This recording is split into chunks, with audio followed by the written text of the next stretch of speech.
आप सुन रहे हैं कहानी दशा माता का चमत्कार। शीतलपुर नाम के गांव में श्रद्धा नाम की एक बूढ़ी ब्राह्मणी अपने बेटे के साथ रहा करती थी। उसके पति की मौत के बाद उसने बड़ी मेहनत और मजदूरी से काम करके अपना गुजारा किया था, पर इतनी कठिनाइयों के बाद भी उसका विश्वास ईश्वर पर अटूट था।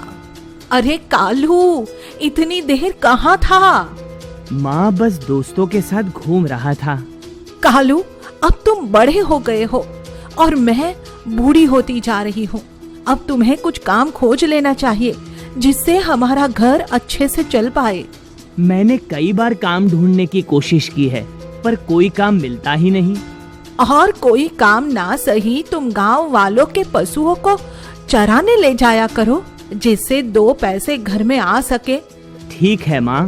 कालू ने गांव वालों के पशुओं को चराने का काम शुरू किया। उससे जो पैसे मिलते उसे दोनों माँ बेटे गुजारा कर रहे हैं। एक दिन की बात है, कालू पशुओं को चराने नदी के किनारे ले आया। अरे लगता है हम सब एक घड़ा ज्यादा ले आए हैं। हाँ, ले नहीं आए हैं। शायद माता रानी का ये कोई इशारा है कि ये घड़ा किसी को मिल सके। देखो, कोई आसपास हो तो उसे ये घड़ा और पूजा सामग्री दे देते हैं। स्त्रियों ने आसपास देखा तो वहीं कालू पशुओं को चारा खिला रहा था।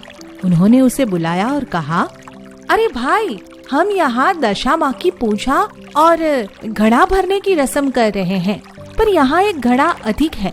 क्या तुम ये घड़ा लेना चाहोगे? घड़ा तो मैं ले जाऊं, पर पूजा के लिए हमारे घर में कोई सामग्री नहीं है बहन। तुम उसकी चिंता मत करो, ये लो घड़ा और कुछ सामान भी है इस गठरी में।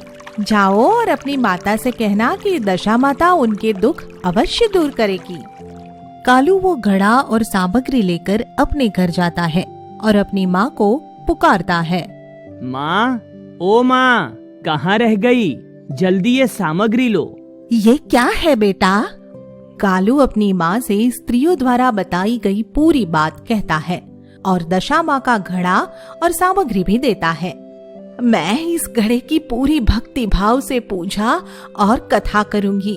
मुझे यकीन है दशा माँ अवश्य हमारी दुख दूर कर देगी।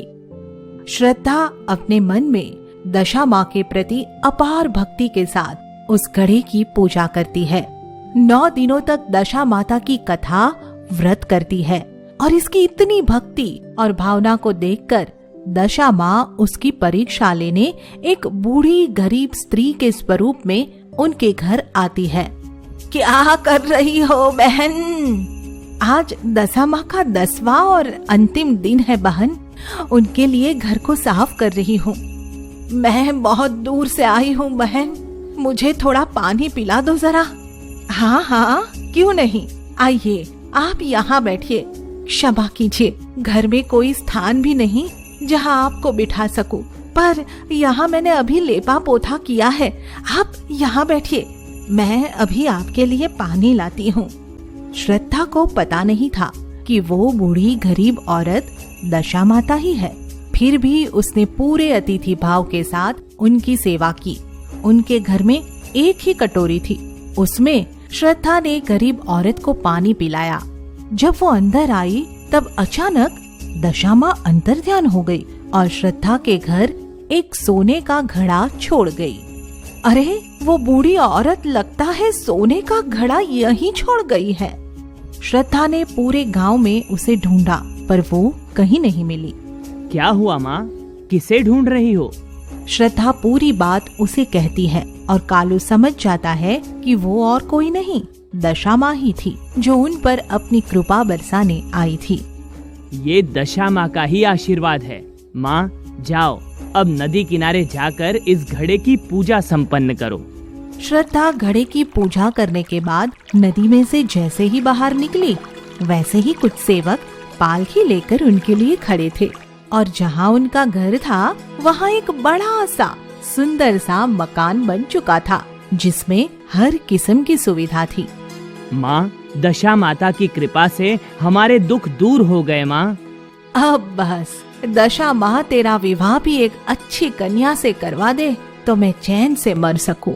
कुछ ही समय बाद कालू का विवाह एक सुशील कन्या से हो गया और उसे एक पुत्र की प्राप्ति भी हुई।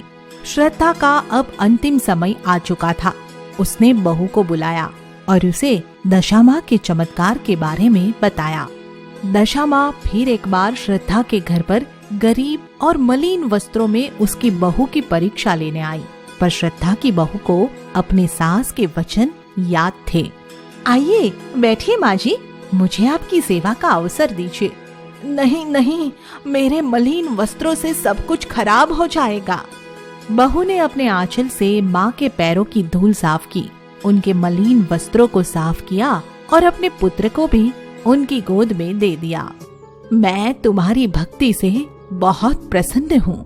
मैं वरदान देती हूँ कि तुम्हारा सदा शुभ होगा। जिस तरह दशा माँ ने श्रद्धा के परिवार का भला किया, उम्मीद है हम सब पर भी उनकी कृपा सदैव रहेगी। जय दशा माँ। ऐसे ही मजेदार वीडियो के लिए सब्सक्राइब जरूर करें और घंटी दबाना ना भूलें।